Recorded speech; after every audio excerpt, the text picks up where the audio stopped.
Hey guys, in this video I'll show you how to add image in Power BI. Now once you open up your report, I want you to come here and click on Insert from the top menu.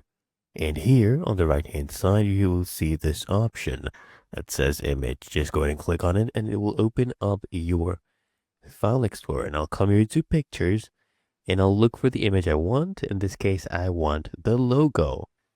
So here we go. This is our channel logo. I'll just click on it and then click on open. And it will open up this image in the report. As you can see right here, and I can easily come and resize this by dragging the corners, and we can easily format this image, can change the styling to make it maybe fit or fill the page. Okay. And there you go. It's really that easy and simple.